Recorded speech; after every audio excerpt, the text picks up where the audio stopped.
Well, it's episode 503 of the Garage Warlaw Show, and she's got Betty Davis eyes. So, a little cardboard. I've got a bunch of these. Here's Carol Lombard. Put them in my movie theater at the new place that we're moving to. But speaking of old movie stars, going through the closet here as I'm packing. And remembering no wire hangers ever. So I got to get rid of the wire hanger because that's going to damage this Beach Boys 1984 concert shirt. Ooh, there's some nasty stains on there.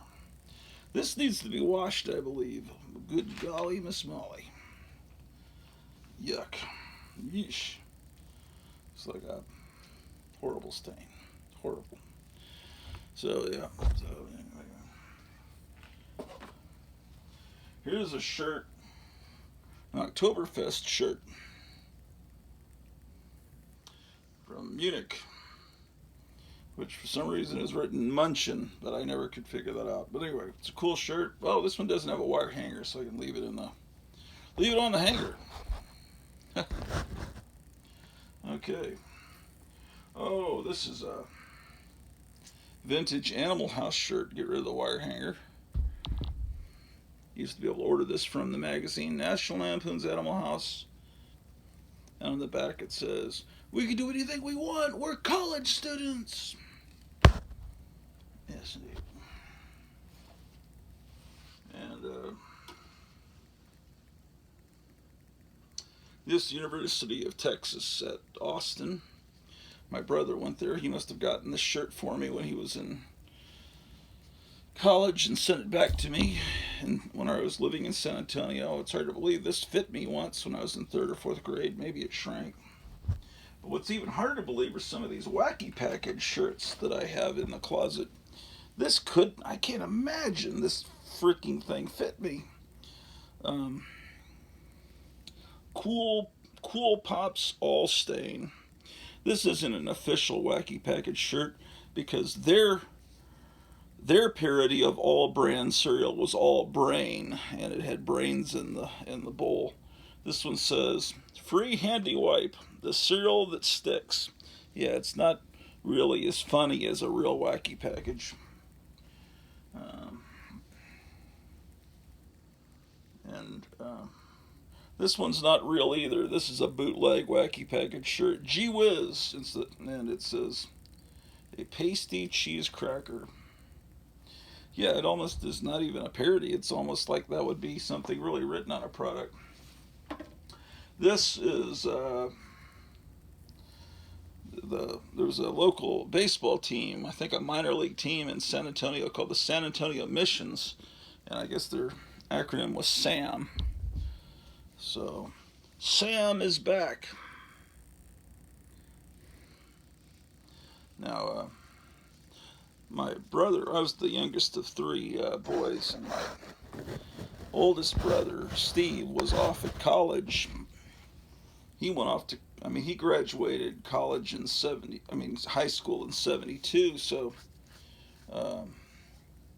he was going off to college right as I was finishing 1st grade, and my brother Michael, he graduated high school in 74. They were 2 years apart.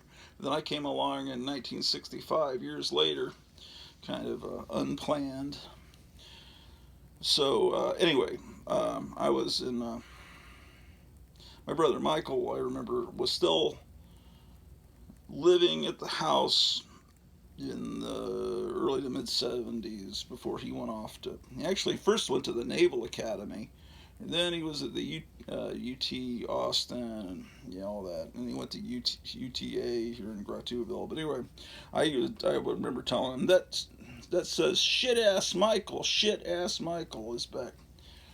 He actually thought that was funny that I'd come up with an acronym to besmirch his name. There's another wire hanger. This one I think is a real wacky package one, if I'm not mistaken. I could be mistaken. Betty Crooked Sludge Brick Mix. Just one box builds a 2-story house, just add cement. And I've got one of Jerkins soap. It's on a mannequin downstairs, and I think I've got one of the Gatorade that has the creature from the Black Lagoon inside the bottle. Gatorade, pretty sure I got that. Anyway, yes, where it is, I don't know. But anyway, I thought you'd be pleased to see those. I'm boxing up some paperbacks. So, the last episode we were boxing up toys and all that stuff. Oh, I wanted to show you something. I'll show it to you later. Remind me.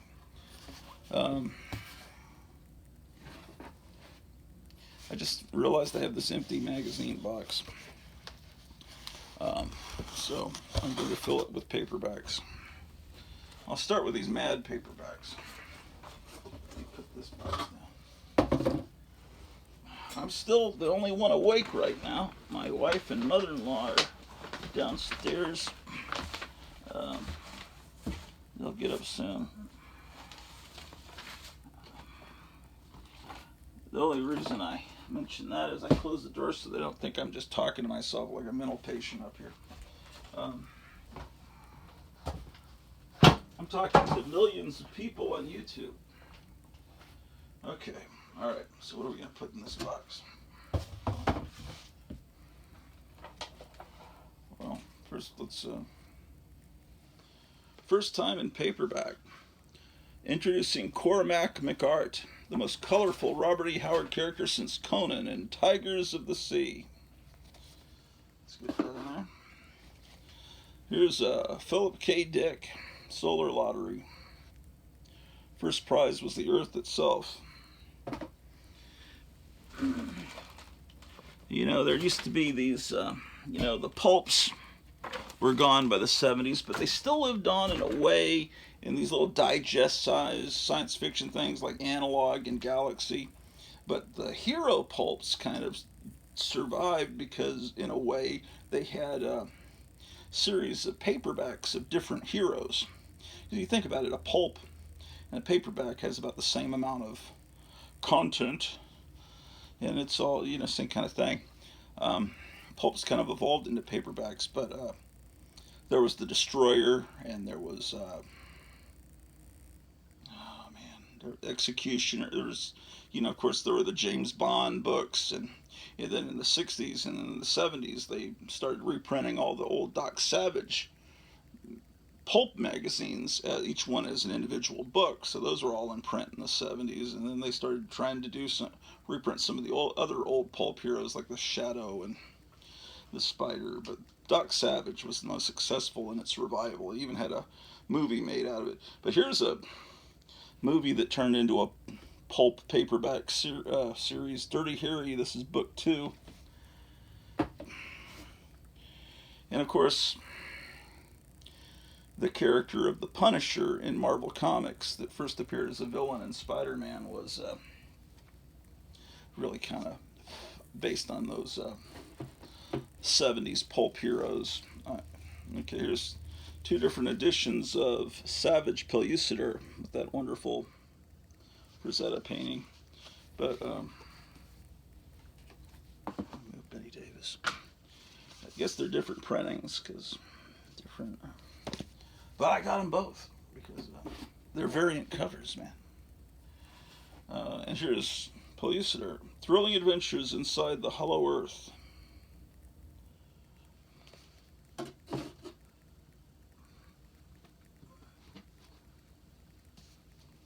Oh, here's one of that wonderful series, Star Trek VII, James Blish. 6 super stories from the prize-winning television series created by Gene Roddenberry. It won a prize. These are usually these books have about, I don't know, half a dozen episodes from the series. Like Who Mourns for Adonis is the first one in here, and they credit the original script writers, and then James Blish turns them into kind of short stories, each episode from the series. This is a dirty book. It's a bizarre book. Yeah, I used to get these. This is old. This is a vintage dirty book. A Mistress of Torment. See, it's got Bill Ward cover, but you don't need to look at that. Yeah, you didn't know that. I'm going to show you that one. Then there's this whole subgenre. I'll cover up the naughty bits where it's like Nazi dirty books, where the Nazis are torturing people. For some reason, people thought that was interesting. I used to find these. Here's School of Obedience. I used to find these dirty books and find them amusing back in college. I'm sure all the people that were here viewing the house hopefully didn't look too closely at things. I'm starting to realize as I'm taking things down, I wonder what they were seeing. Here's Alfred Newman and Sheena, or someone that looks awfully a lot like Sheena. I think I got that one very recently. Soaring Mad. Whenever I find Mad paperbacks, I'll pick them up. But I used to be obsessed with them as a kid because I loved Mad, and this was a way to get the old Mad stuff. Burning Mad and Mad About Town. Whenever they could come up with a pun using man, or they would turn it into Mad. Okay, books are back here.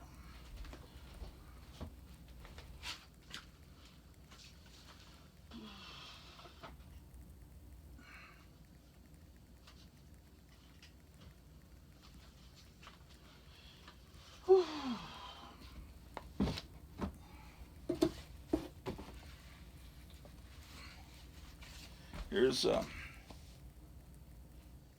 Mighty Thor. It was a big deal. The new fad, superheroes with super problems. That was the big deal. They're heroes, but they've got hang-ups. Giants walk the earth. So this is just, it's like those early Mad paperbacks that reprinted the EC Mad. You turn it sideways, and you can read the wonderful Jack Kirby art. It's from Lancer Books, 50 cents. This is about the time that the Thor cartoons were on television. Here's the Indigestible Mad.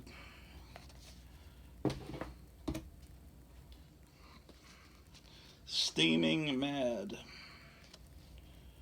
Dr. Jekyll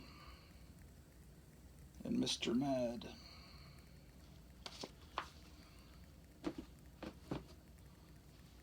Al Jaffe, I think he's like 101 years old now, maybe a little older than that. And he's still around. He may be. Oh no, Sergio Aragonis. But those two, I guess, are the last of the Mad Men still around. The Voodoo Mad. Self-Made Mad. Mad in Orbit. That's a Kelly Frias painting on the cover.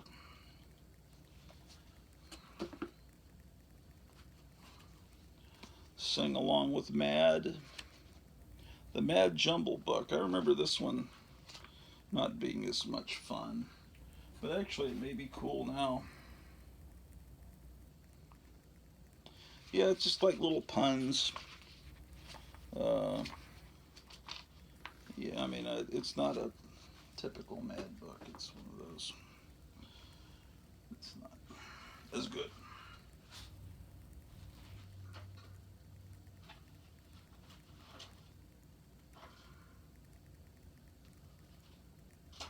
Does this thing still work?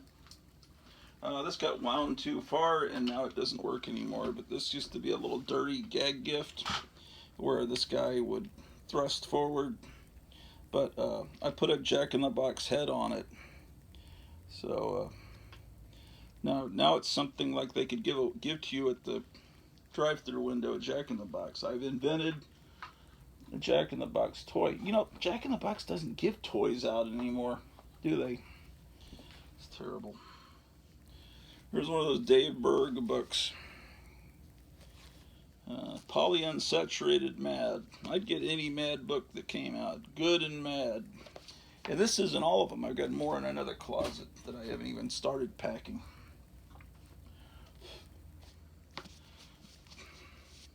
The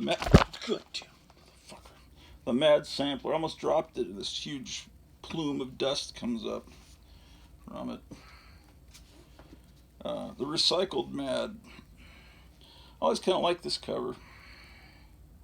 Seeing all the trash that's coming out. Mad's Dave Berg looks at our sick world. Mad's Dave Berg looks at people. And there's a little Barbra Streisand caricature on the back.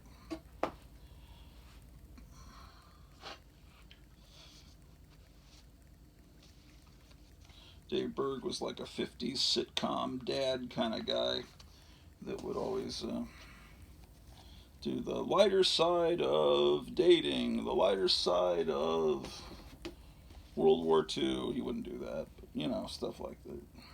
There's a certificate on the back. Mad about sports. Yeah, you know, I'd even buy one like this because it had Don Martin art, but I'm not a big sports fan. I get anything with the Invisible Mad.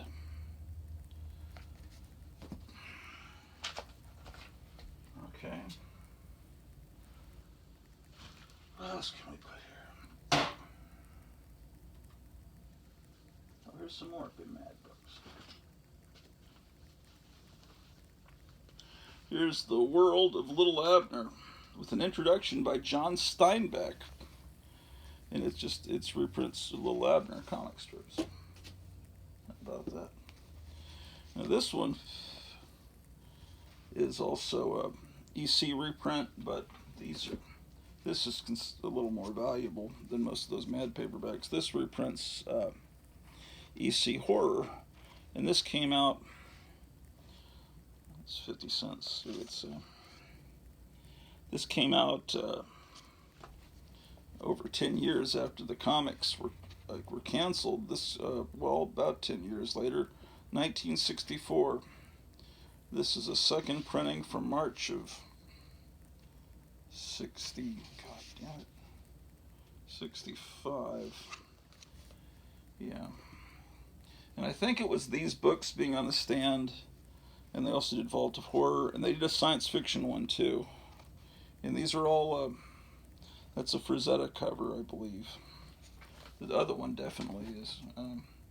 So those books, I think, might have been what inspired Amicus Studios to do the Tales from the Crypt movie, and this is a novelization of that Tales from the Crypt movie, which was a great movie. But this came out in 1972. Here's Lord Dunstany at the Edge of the World. This is one of those books that you order when your teacher brings in the scholastic form and has you bring a check from your parents. You check off boxes what books you want from that month's order. That's why the cover's not as cool as it probably would be if it was one bought from the newsstand. Okay.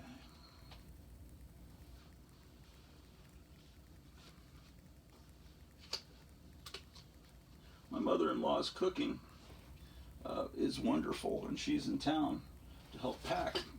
So we're having wonderful food. And my wife's a great cook too. And so when my mother-in-law's in town, when my wife cooks, she's trying to impress her mom. Look how good I am too. Of course she's great. But then I get, no matter who cooks, it's going to be wonderful. And except they're asleep and I can't eat awake.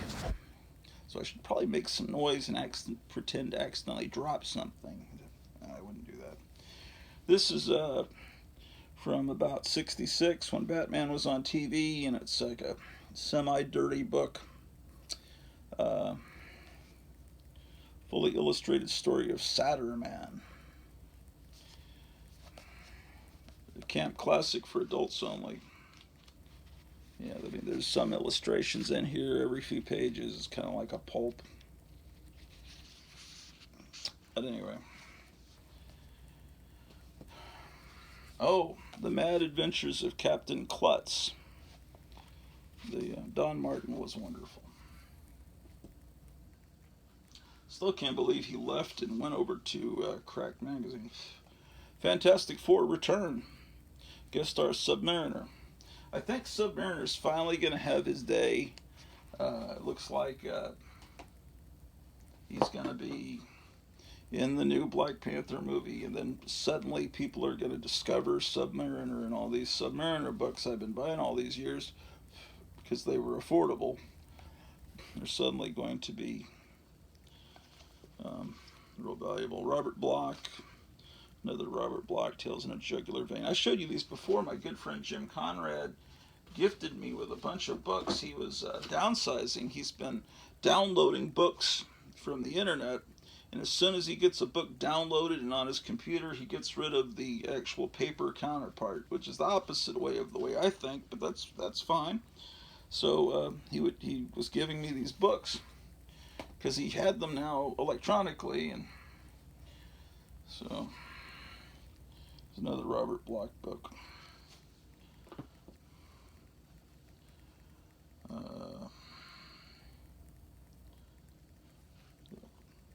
Nice design on this cover.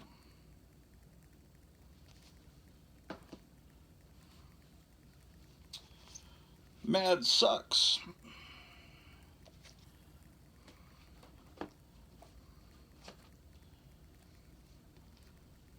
Another Robert Bloch book.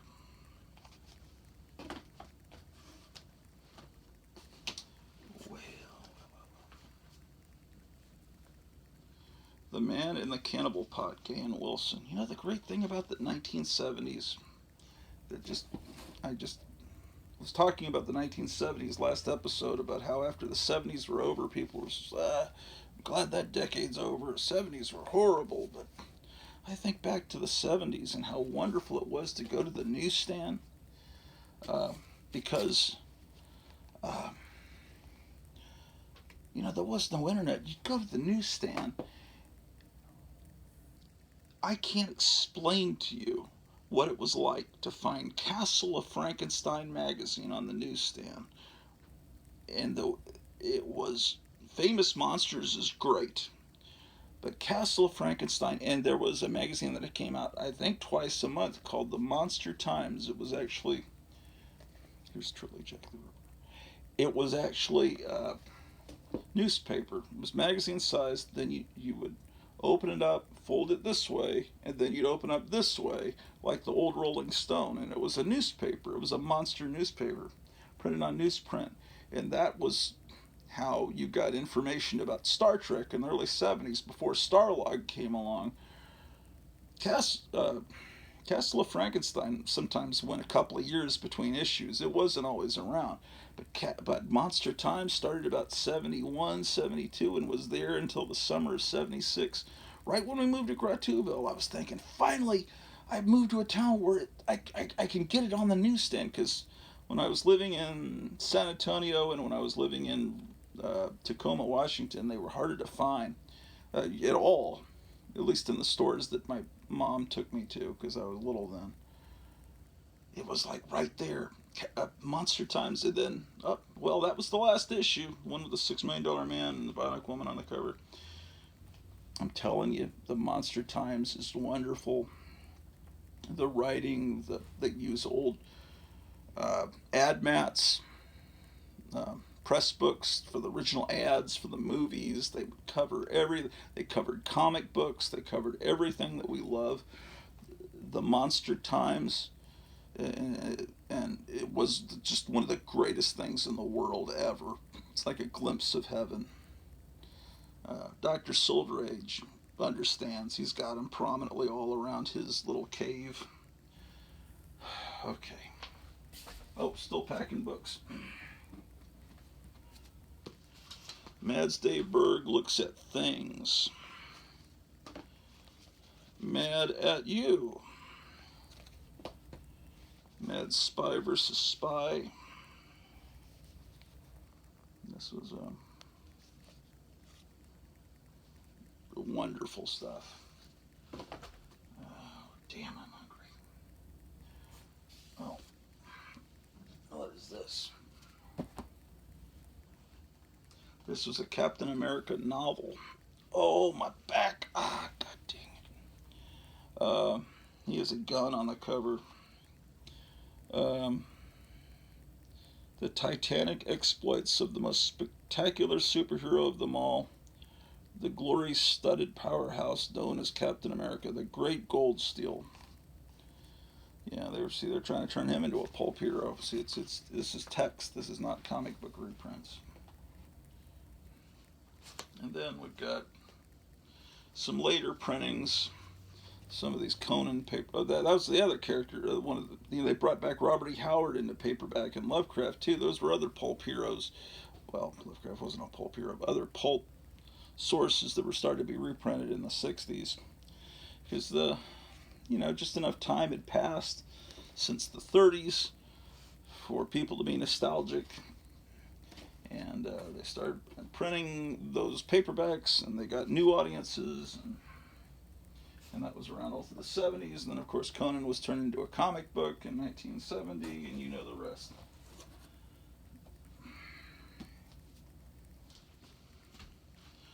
The Trail of Cthulhu, August Derleth.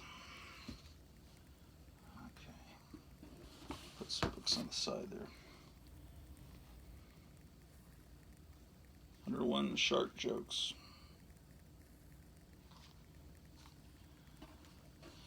Oh, that's a bad book. You don't want to see that book. Comic Strip Tease.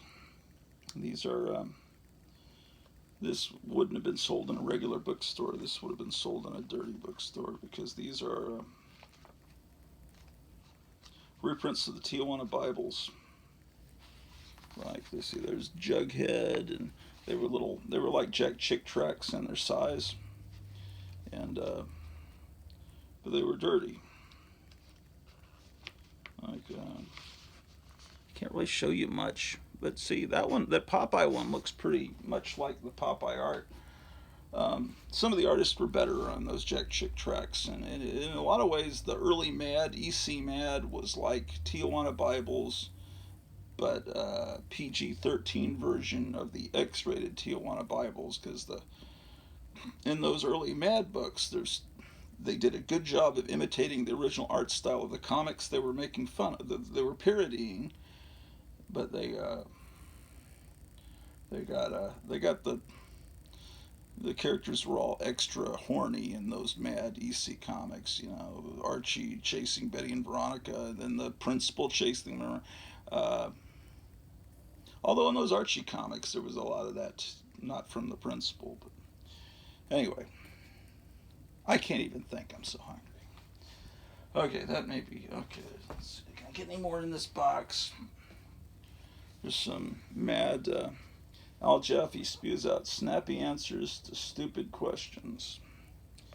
He had a series of these books there for a while.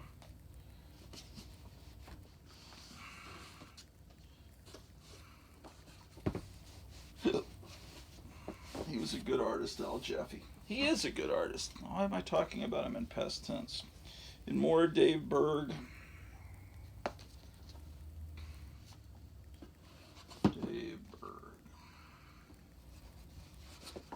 Okay. So, Mad paperbacks.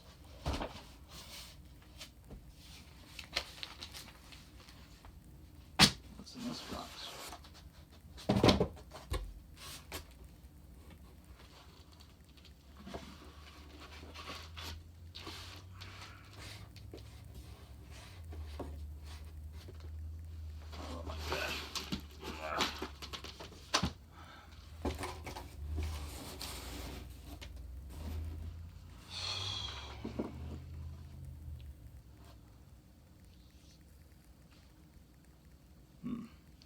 All right, over here.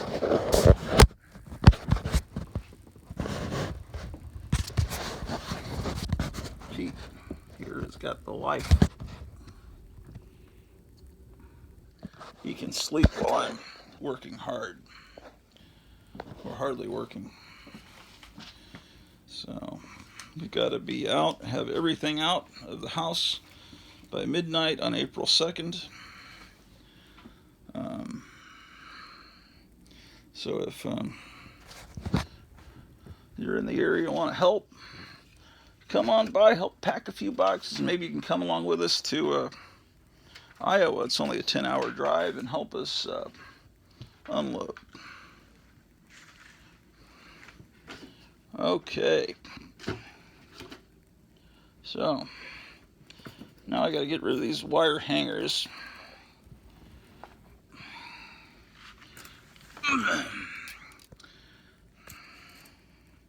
My mom used to buy wire hangers back in the 70s, and they really do damage clothing. Joan Crawford was right. I don't know if she was right about beating the child with the hanger, but in theory, just a general, that's actually accurate information.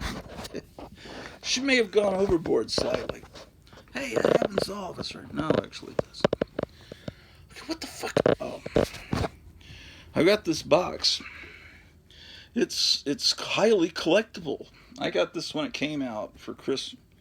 Was it Christmas? It might have been birthday. There were no Star Wars toys for Christmas after Star Wars came out because no one knew it was going to be a hit. So they didn't make enough of them or even have them in production yet. The movie came out in May of 77, and by December 77, there was nothing. So I don't know when I got this, but this is part of the first wave, and I thought it was pretty cool. I didn't get any other figure. I got little action figures, but that's the only vehicle I got because I don't know, man.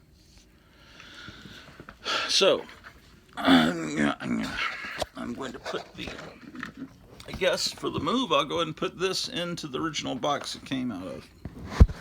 So in theory, there's a button in the back. You press this button, and then this light flashes to show that it's shooting a laser. And then you've got a little hatch here. Inside is the pilot. Now I bought this couple of stormtroopers, and I got the stormtroopers in there because they didn't make the guys. Now they make every figure that's ever been in the Star Wars universe, but originally they did not have a TIE fighter pilot, which had like a black armor, right? More like Darth Vader.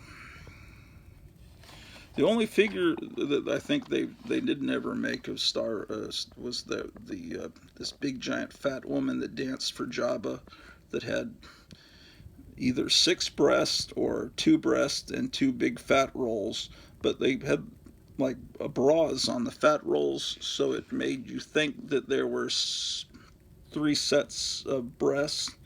And they did designs or initial sculpting of this figure, I think I saw on YouTube, but they never produced the figure. Okay, and there's something else you could do. As I recall, that it would have battle damage where there's a button you press and both of the wings eject, like it's been hit. And looks like the glass has turned a little yellow there. It's plastic, but it's supposed to be glass, I guess. I don't remember, where do I press the button? I think this right here you press to make the wings shoot off. No, I'm not going to do that right now. Actually, I do need to get the wings off to put it in the box. Well, boy, it still does shoot. It must be spring loaded. How about that? Yeah. It was only recently that I took this out of the box just for display. For years, this just sat in the box. Saying, people that collect Star Wars toys, they're a different breed. I mean, I don't know. Maybe they're a little younger than me. I think people that collect the Star Wars toys. I don't know. It wasn't really until the second Star Wars movie came out, The Empire Strikes Back, that the toys started to really start to be spectacular. Because I remember seeing in the toy store Imperial Walker, and I thought, boy, that's pretty cool. But there was nothing like that. I mean, that was about as cool as you got from the first movie, and there was a Death Star play set. I thought that sucked. Um, but by the time Empire Strikes Back came out, I was 15, and I guess I wasn't really that into spending. God, I don't know how much it probably cost to get that Imperial Walker, and they're probably way out of any price range now. So anyway, I guess if you were younger, but I just don't understand people that are interested in Star Wars now, that buy Dr. Aphra comics, and that buy shit based on these new Disney Star Wars movies, or that even acknowledge that they exist. Because, that's one of the biggest crimes in the world. You get the 3 original stars of Star Wars back, and you never have them in one scene together. There should have been a scene with Princess Leia, Han Solo, and Luke Skywalker together. It would have been amazing, but instead you don't see Luke Skywalker to the very end of the movie, and then you kill off Han Solo in a way that just makes no sense. It doesn't have any... it was, I don't know. To me, there were 3 great Star Wars movies. Actually, 2.5. Return of the Jedi. It's like when I saw it, I can't believe they're doing this Death Star again. The second one, Empire Strikes Back, gave us all these new things, like the Imperial Walkers and all these new stuff. And then Return of the Jedi, you're just going to go back and give us a Death Star again, but it's bigger. I wanted to see some new amazing thing at the climax, the finale of the movie. But oh well, can't have them all. At least it's better than the prequels, and a darn sight better than any of these modern movies. Okay, excitement galore. Let's get some of these dolls down. I'm sorry, they're action figures. They're not dolls. I remember being at a convention. It's like someone saying, they're not cartoons, it's anime. Yeah, no, dude, they're cartoons. That's just the Japanese word for cartoon, but you just don't want your... Oh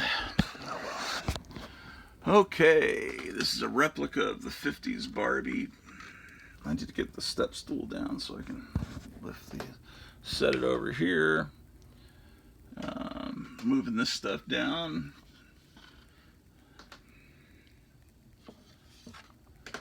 Here's the Aurora Vampirella.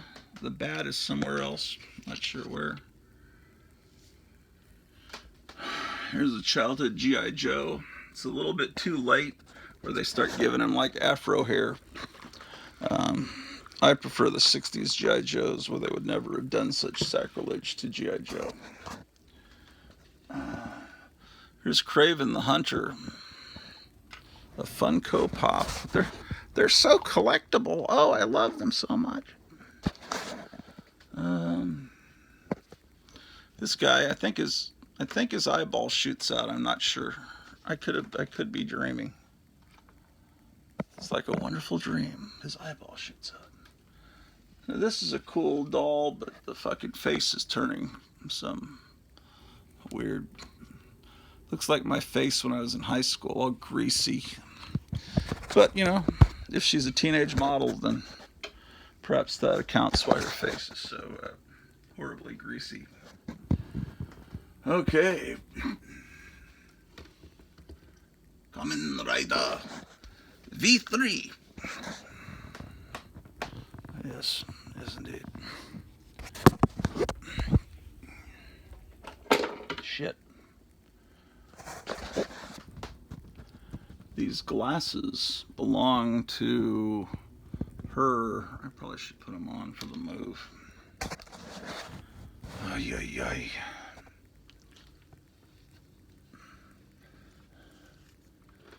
Here's this is an old. It's kind of getting old. It's not from when the Animal House movie came out. This whiskey bottle comes with him.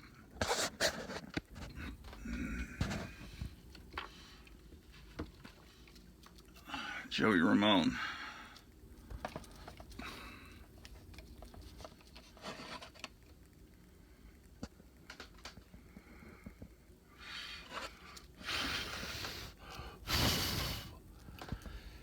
Yes, indeed.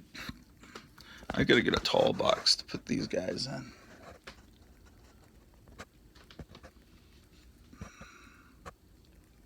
Here's like a... I don't even remember owning this.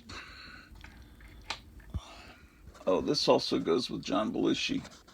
That would have been terrible if I'd left that behind. It's a beer bottle and a whiskey bottle.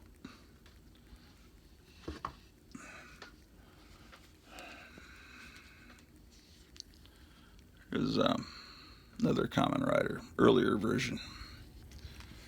The Kamen Rider, every season, every year, they'd introduce a different Kamen Rider, and which means Master Rider. And then after enough seasons had passed, they could have them all combined together in like a Justice League, and that was kind of like it wasn't a cinematic universe; it was a television universe. So yes, indeed. Some of this stuff is coming down from the shelf for the first time in decades. Here's Mars Attacks. Yes, indeed. So, I'll put this down here. Okay. This is a replica of the Astronaut Barbie, not the original. And then, now see, I had so many up there that you don't really get a sense. Well, I had Ace Frehley with his arm on this cool looking, I guess that's from the late 80s probably. I just thought it was cool looking at the time. I'm secure enough in my masculinity that I can buy Barbie dolls, you know, because I think they're cool. Here's the microphone that goes with this 50s one. I mean, it just looks cool. It's just like, I can appreciate romance comics, and I can appreciate Barbies. My wife has shown me there's some Cleopatra Barbies that have been made that are pretty neat. Now this is some collectible thing from, I think, Japan or somewhere. It'll be nice to have more room at this new house to show this stuff off.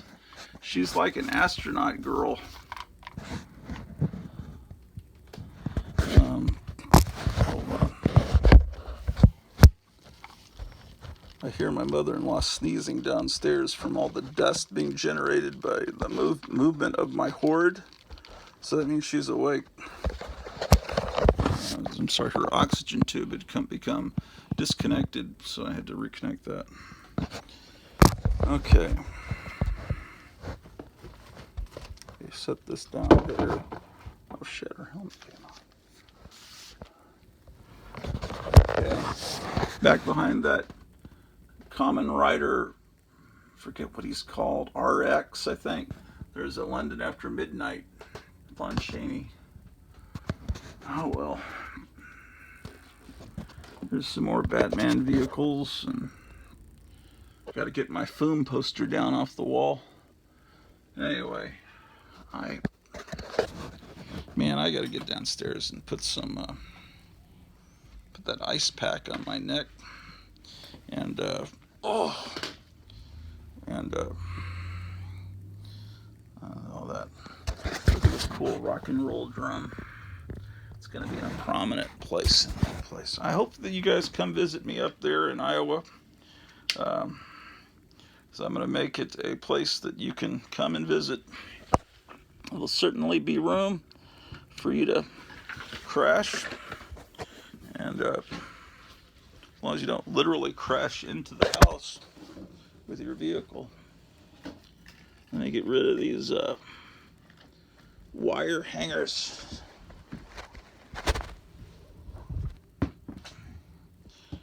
And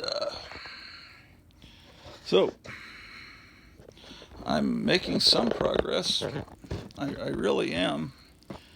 Um, but once my friend Gerald gets here, I think tomorrow, and we start loading up a U-Haul, then it's going to start making it far easier to get around here and far easier to pack up the remainder of the horde.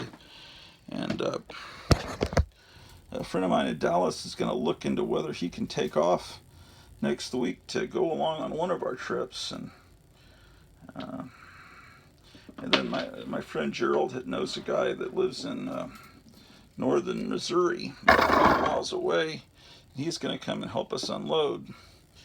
Anyway, if you, this is like an urgent call out to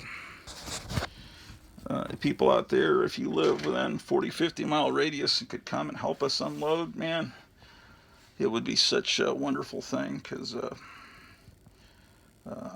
first of all, I'd love to meet you, and secondly, my back is not in the greatest shape. Anyway, I guess I'll ring off, and I will talk to you soon.